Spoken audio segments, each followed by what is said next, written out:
Hello everyone. तो आज हम स्टार्ट करने वाले हैं और एक नया टॉपिक वेक्टर्स। तो क्या होता है वेक्टर्स? उससे पहले पहली बात, जितने भी फिजिकल क्वांटिटीज़ हैं हम उनको दो पार्ट्स में डिवाइड कर लेते हैं, स्केलर्स एंड वेक्टर्स। तो पहले हम पढ़ेंगे स्केलर्स क्या होते हैं, फिर आते हैं हम अपने टॉपिक पर वेक्टर्स पर। तो पहले हम पढ़ेंगे स्केलर्स।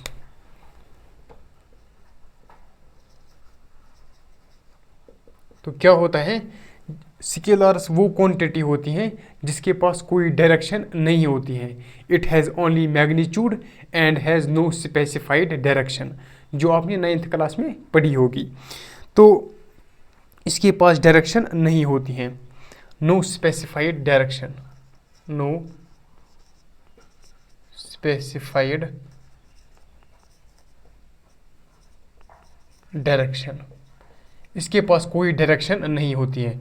इसके पास क्या होता है, मैग्नीट्यूड ओनली, मैग्नीट्यूड। मैग्नीट्यूड में दो चीज़ें होती हैं, न्यूमेरिकल वैल्यू और यूनिट। तो इसके पास क्या होती है, न्यूमेरिकल वैल्यू एंड यूनिट। मान लीजिए हमारे पास एग्जाम्पल है मास विच इज़ 60 किलोग्राम। मान लीजिए हमारे पास मास है 60 किलोग्राम। तो जो 60 है ये इसका न्यूमेरिकल वैल्यू है, और जो केजी है किलोग्राम ये इसका यूनिट है। मान लीजिए और एक एग्जांपल लेता हूँ मैं, लेंथ। मान लीजिए लेंथ है 170 मीटर। जो 170 है ये इसका न्यूमेरिकल वैल्यू है, और जो मीटर है वो क्या है, यूनिट। तो ये थे कुछ एग्जाम्पल्स।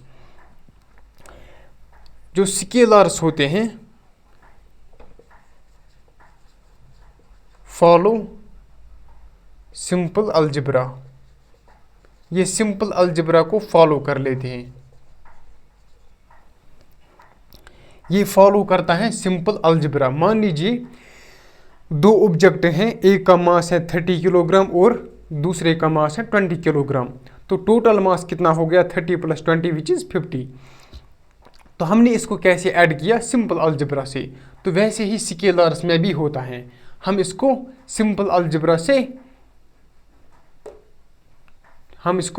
अलजेब्रा लगाते हैं, सिंपल अलजेब्रा से हम इसको सॉल्व कर लेते हैं।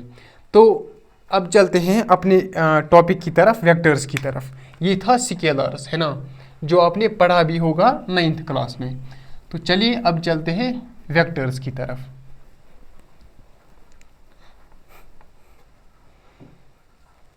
तो वेक्टर्स क्या होता है, फिजिकल क्वांटिटीज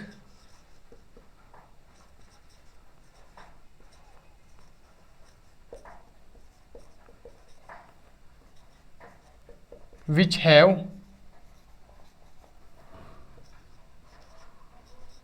specified डायरेक्शन। इसके पास डायरेक्शन होती हैं। क्या, किसके पास, वेक्टर्स के पास। Physical quantity which have specified direction, इसके पास एक स्पेसिफाइड डायरेक्शन होती हैं। और ये क्या करता है, वेक्टर्स में क्या होता है, it must follow vector algebra, ये वेक्टर अलजेब्रा को भी फॉलो कर लेता है। तो इट मस्ट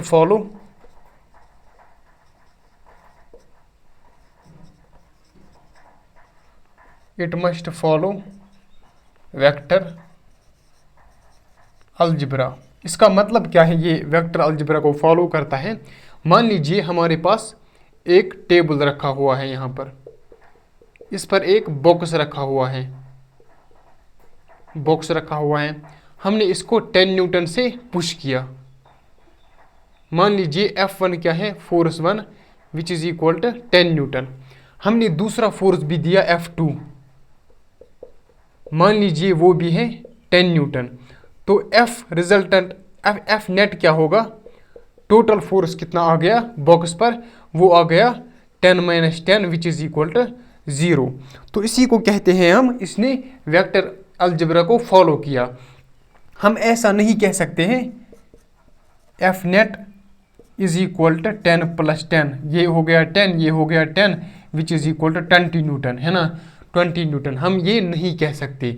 ये क्या करता है, फोर्स एक वेक्टर क्वांटिटी है, फोर्स एक वेक्टर क्वांटिटी है, तो ये it must follow vector algebra, ये वेक्टर अलजेब्रा को फॉलो करना चाहिए। तो इसका मतलब क्या है, एफ नेट क्या आना चाहिए, 10 - 10 which is equal to 0। F net 10 + 10 के बराबर नहीं है ना। एफ नेट हम नहीं कह सकते कि 10 + 10 है, ये गलत है ना। हम क्या कह सकते, 10 - 10, क्यों, क्योंकि ये वेक्टर अलजेब्रा को फॉलो करता है। फोर्स क्या है, एक वेक्टर क्वांटिटी। तो चलिए आगे चलते हैं, तो कुछ एग्जांपल्स लेते हैं वेक्टर क्वांटिटी के। एग्जांपल,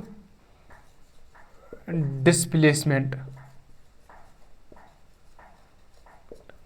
डिस्प्लेसमेंट, मान लीजिए मैं चला 8 मीटर और मैं वापस आ गया 4 मीटर, तो टोटल डिस्प्लेसमेंट कितना हो गया, 4 मीटर, है ना। मैं 8 कदम आगे चला और फिर 4 कदम पीछे चला, इसका मतलब है कि मैं टोटल कितना चला, डिस्प्लेसमेंट कितना हो गया मेरा टोटल, वो हो गया 4 मीटर ही हो गया वो। तो ये एक, इसने एक वेक्टर अलजेब्रा को फॉलो किया। तो मैं ये नहीं कह सकता कि मेरा डिस्प्लेसमेंट क्या हो गया, मैं 8 मीटर आगे चला और 4 मीटर पीछे चला, तो मैं ये नहीं कह सकता हूँ कि 8 + 4, ये तो स्केलर अलजेब्रा हो गया। तो हमें वेक्टोरियली इसको ऐड करना होगा, 8 मीटर आगे 4 मीटर पीछे, तो हो गए 4 मीटर हो गया डिस्प्लेसमेंट। हमने वेक्टर अलजेब्रा को फॉलो करना है ना। तो डिस्प्लेसमेंट क्या हो गया, एक वेक्टर क्वांटिटी। वेलोसिटी भी एक वेक्टर क्वांटिटी हो गई, वेलोसिटी, मोमेंटम, है ना, जो आप पढ़ोगे आगे, मोमेंटम और टॉर्क, ये भी आप आगे पढ़ोगे। इलेक्ट्रिक फील्ड, है ना, इलेक्ट्रिक फील्ड और फोर्स भी एक वेक्टर क्वांटिटी है, एटसेट्रा, है ना, जो आप आगे पढ़ोगे, है ना। तो ये हो गया हमारे वेक्टर्स। तो अब पढ़ेंगे हम रिप्रेजेंटेशन ऑफ वेक्टर्स, कि वेक्टर को कैसे रिप्रेजेंट किया जाता है, उसको कैसे दिखाया जाता है वेक्टर को। तो अब हम वो पढ़ेंगे। तो चलिए अब क्या पढ़ेंगे हम,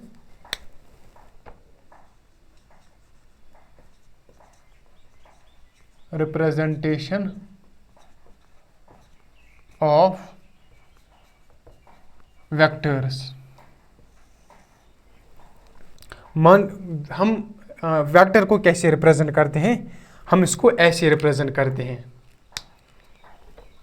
एक एरो से, ऐसे हम इसको ऐसे रिप्रेजेंट करते हैं। तो जो इसका एंड पॉइंट है, ये इसे कहते हैं हम टेल, और ये क्या है, इसका हेड। ये है इसका टेल और ये है इसका हेड। जो इसकी लेंथ है,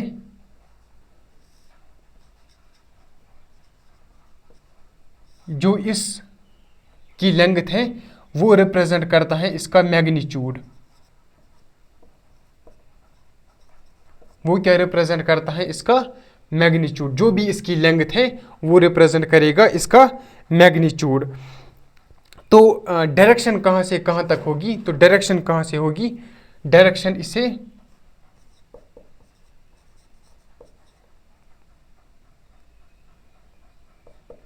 डायरेक्शन कहाँ से होगी, tail to head.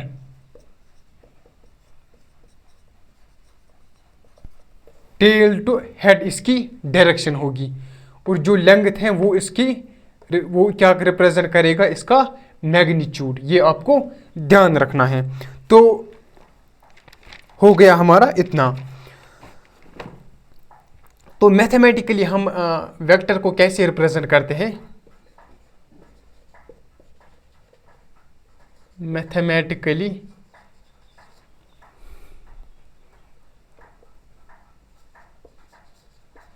Vector is represented as a vector. हम इसको ऐसे रिप्रेजेंट करते हैं, ए पर क्या लगा दिया, एरो, है ना। मान लीजिए हमारे पास फोर्स है, फोर्स क्या है, वेक्टर क्वांटिटी, तो हम उसको ऐसे रिप्रेजेंट करेंगे। हम इसको कैसे रिप्रेजेंट करेंगे, एफ लिखेंगे और ऊपर ऐसा एरो डालेंगे, तो ये क्या है, एक वेक्टर क्वांटिटी। मान लीजिए हमारे पास है मोमेंटम। मोमेंटम क्या है, वेक्टर क्वांटिटी। हम इसको p लिखेंगे और इस तरीके से डालेंगे। मान लीजिए वेलोसिटी है, वेलोसिटी हमको कैसे रिप्रेजेंट करते हैं, v से रिप्रेजेंट करते हैं। हम इसके ऊपर एरो जैसा लगा देंगे, तो ये होते हैं हमारे वेक्टर्स। हम इसको ऐसे रिप्रेजेंट करते हैं। तो चलिए अब आगे चलते हैं। और एग्जाम्पल लोगे तो एक्सेलरेशन आ जाएगा, है ना। एक्सेलरेशन पर ऐसे लगा दिया ऊपर एरो जैसा, तो हो गया हमारा एक्सेलरेशन। हम इसको ऐसे रिप्रेजेंट करते हैं वेक्टर को। तो चलिए आगे चलते हैं।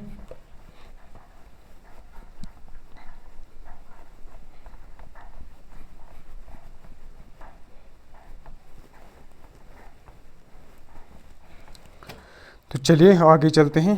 कैमरा चल रहा है, हाँ। अब पढ़ते हैं हम कुछ important points.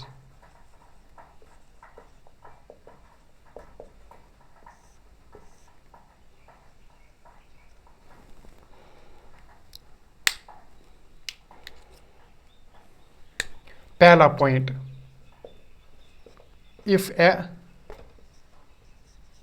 Vector is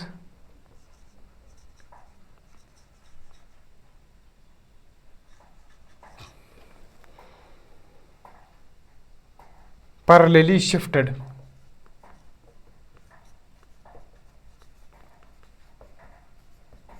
shifted, without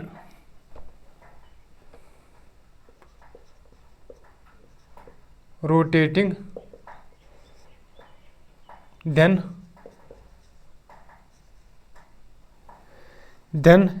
vector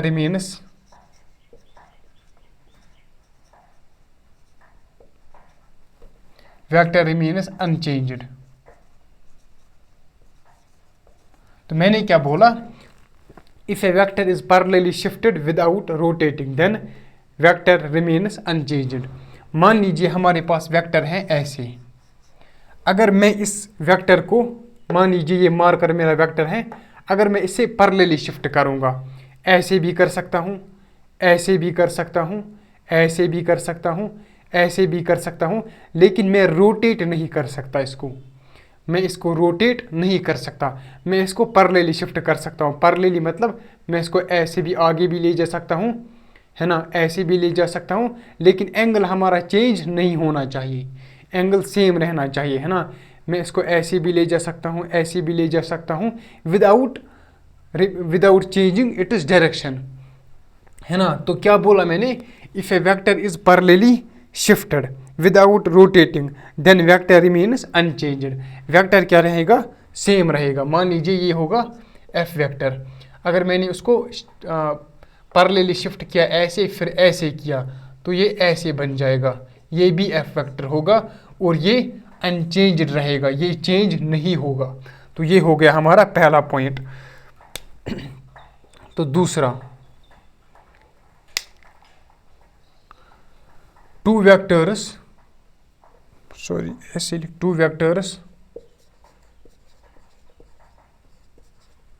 to be equal, two vectors to be equal कब होंगे वो, they must have same magnitude. दो वेक्टर्स तब इक्वल होंगे, तब बराबर होंगे, जब उनके पास सेम मैग्नीट्यूड होगा। जब उनके पास सेम मैग्नीट्यूड होगा, दे मस्ट हैव सेम डायरेक्शन, और उनके पास सेम डायरेक्शन भी होनी चाहिए। मैग्नीट्यूड भी सेम होना चाहिए, डायरेक्शन भी सेम होना चाहिए, तब हम कहेंगे कि दो वेक्टर्स इक्वल है। और एक, they must represent same physical quantity, they must represent same physical quantity. तो दो वेक्टर्स इक्वल होंगे जब उनके मैग्नीट्यूड सेम होंगे, उनके डायरेक्शन सेम होंगे, और वो सेम फिजिकल क्वांटिटी को रिप्रेजेंट कर रहा होगा। सेम फिजिकल क्वांटिटी का मतलब क्या है, मान लीजिए हमारे पास फोर्स है, हमने फोर्स वेक्टर लिया और दूसरा लिया एक्सेलरेशन, तो ये सेम नहीं होगा। पहला भी फोर्स होना चाहिए और दूसरा भी फोर्स होना चाहिए, तो सेम मैग्नीट्यूड होना चाहिए, सेम डायरेक्शन होना चाहिए और सेम फिजिकल क्वांटिटी होनी चाहिए, तो तब हम कहेंगे कि दो वेक्टर्स इक्वल हैं। तीसरी बात,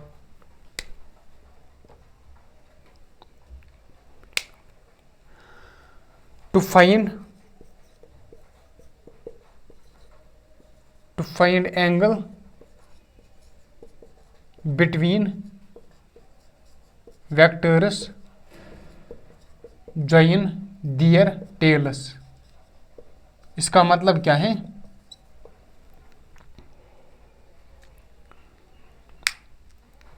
अगर हमें एंगल चाहिए दो वेक्टर्स के बीच में, हमें क्या करना चाहिए, हमें उनके टेल्स जोड़ने चाहिए, तो टेल को जोड़ना चाहिए, तो एंगल क्या आ जाएगा।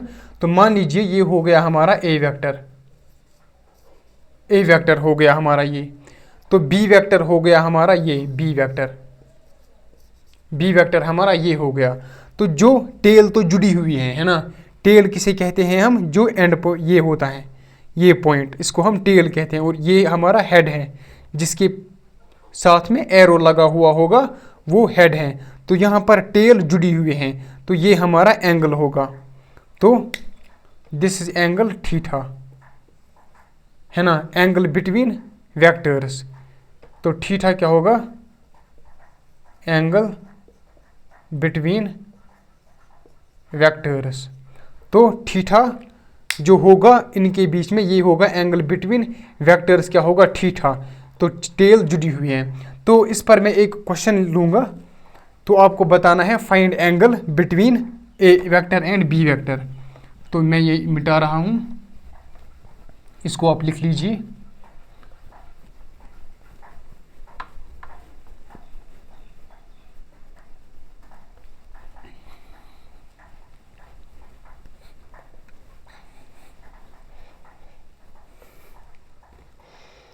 मान लीजिए एग्जाम्पल, हमारे पास ए वेक्टर ऐसे हैं और बी वेक्टर ऐसे हैं, बी वेक्टर ऐसे हैं। चलो ऐसे लेते हैं इसको, बी वेक्टर को। ए वेक्टर कुछ ऐसे हैं और बी वेक्टर ऐसे हैं, और इनके ये एंगल हमें दिया हुआ है 60 डिग्री। हमें बताया गया है फाइंड एंगल बिटवीन, इसका मतलब क्या है, between A vector and B vector. हमें बताया गया है कि find angle between A vector and B vector, angle को ढूंढो किसके बीच में, ए वेक्टर और बी वेक्टर के बीच में। तो हमें क्या करना चाहिए, तो हमारा आंसर 60 नहीं आना चाहिए। क्यों, क्योंकि ये हमारा एंगल नहीं है ए वेक्टर और बी वेक्टर के बीच में। तो वो एंगल क्या है, हमें क्या करना पहले चाहिए, हमें क्या करना चाहिए, पहले हमें टेल टू टेल जोड़ना चाहिए, है ना, जैसे मैंने बताया है। तो क्या करेंगे हम टेल टू टेल जोड़ेंगे। हम इस बी वेक्टर को पैरेलली शिफ्ट करेंगे ऐसे, है ना, कर सकते हैं क्योंकि ये चेंज नहीं होगा। तो ये आ गया हमारा ए वेक्टर, तो बी वेक्टर को हमने पैरेलली शिफ्ट किया यहाँ तक ऐसे, ये आ गया हमारा बी वेक्टर, है ना। तो ये हमारा एंगल होगा, ये हमारा एंगल होगा। तो ये एंगल कितना हो गया, तो ये एंगल था 60, ये एंगल था 60। क्यों, क्योंकि ये एंगल था 60 ऐसे, जो बी वेक्टर था पहले, इसके बीच में एंगल था ऐसे 60, तो ये भी क्या हो गया 60। तो ये क्या हो गया 180 minus 60 which is equal to 120। तो हमारा एंगल क्या आ गया, angle between A vector and B vector is 120 degree, है ना, आया ना समझ। ये 60 तो ये भी 60, है ना, ये पैरेलल है ना, ये भी पैरेलल ये भी पैरेलल, तो ये आ गया हमारा एंगल 60। तो हमारा एंगल क्या होगा, जब हम टेल टू टेल जोड़ेंगे तो हमारा एंगल आ जाएगा 180 माइनस 60 विच इज़ 120। तो ये हमारा आंसर हो गया 120। तो चलिए अब आगे चलते हैं।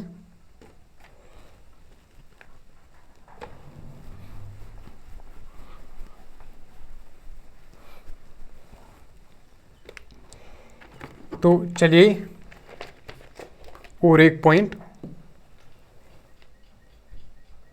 मान लीजिए हमारे पास ए वेक्टर है ऐसे, मान लीजिए ये कोई वेक्टर है और लैम्डा कोई पॉजिटिव नंबर है। अगर हम इन दोनों को मल्टीप्लाई करेंगे, ए को कुछ पॉजिटिव नंबर से मल्टीप्लाई करेंगे, तो हमारे पास आ जाएगा B vector which is equal to lambda times A vector. तो हमारे पास बी वेक्टर क्या आ जाएगा, लैम्डा टाइम्स ए वेक्टर। तो मैग्नीट्यूड इज चेंज्ड, मैग्नीट्यूड हमारा चेंज हो गया बाय द फैक्टर लैम्डा। तो मैग्नीट्यूड, तो हम लिखेंगे magnitude is changed by the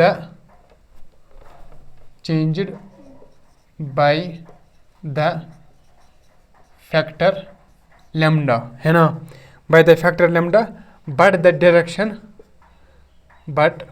the direction is the same as that of A vector. तो जब भी हम किसी ए वेक्टर को पॉजिटिव, कुछ पॉजिटिव नंबर होगा लैम्डा, हम उसको उससे मल्टीप्लाई करेंगे, तो जो मैग्नीट्यूड होगा वो होगा change bye the factor lambda. तो वो होगा लैम्डा टाइम्स कुछ ए वेक्टर, उसका मैग्नीट्यूड क्या आ जाएगा, चेंज होगा, वो किससे होगा, लैम्डा टाइम्स। तो डायरेक्शन क्या रह जाएगा लेकिन सेम, जो ए वेक्टर का डायरेक्शन होगा वही क्या होगा, डायरेक्शन बी वेक्टर का। तो ये था हमारा पॉइंट। तो मान लीजिए एग्जाम्पल, ये है हमारा ए वेक्टर, मैंने कहा बताओ 2 टाइम्स ए वेक्टर, तो उसकी लेंथ क्या हो जाएगी, दुगनी, 2 टाइम्स ए वेक्टर। तो हमारा 2 टाइम्स ए वेक्टर क्या आ जाएगा, 2 टाइम्स ए वेक्टर। लेकिन डायरेक्शन क्या रह जाएगा, जिसका ये डायरेक्शन था उसी का ये भी डायरेक्शन, इसका डायरेक्शन भी यही होगा, है ना। ए वेक्टर का भी डायरेक्शन सेम, 2a वेक्टर का भी डायरेक्शन सेम, लेकिन मैग्नीट्यूड क्या होगा, चेंज बाय द फैक्टर 2। यहाँ पर इस केस में इसमें क्या होगा, फैक्टर 2 से वो चेंज हो जाएगा। अब मान लीजिए हमारे पास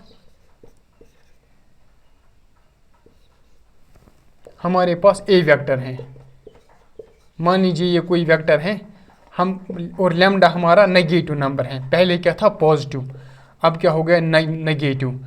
तो बी वेक्टर क्या आ जाएगा, लैम्डा टाइम्स ए वेक्टर। अब लैम्डा क्या है, नेगेटिव नंबर, तो इस केस में क्या होगा, मैग्नीट्यूड इज चेंज्ड, मैग्नीट्यूड हमारा चेंज हो जाएगा बाय द फैक्टर, किस फैक्टर से, लैम्डा फैक्टर से ही हो जाएगा, but the direction is opposite to the direction of A vector. जो ए वेक्टर का डायरेक्शन होगा लेकिन बी वेक्टर क्या होगा, अपोजिट। मान लीजिए एग्जाम्पल, मान लीजिए ये हमारा ए वेक्टर है, मान लीजिए हमने इसको मल्टीप्लाई किया बाई -2, तो इसकी मैग्नीट्यूड, इसका फैक्टर कैसे चेंज होगा, 2 टाइम्स, है ना, 2 टाइम्स इसका चेंज होगा फैक्टर, लेकिन इसकी डायरेक्शन क्या हो जाएगी, उल्टी, ऐसे -2a वेक्टर। यहाँ पर डायरेक्शन क्या था, सेम, यहाँ पर क्या हो गया, उल्टा डायरेक्शन। तो ये था हमारा वेक्टर्स। तो चलिए आज के लिए इतना ही, ओके बाय।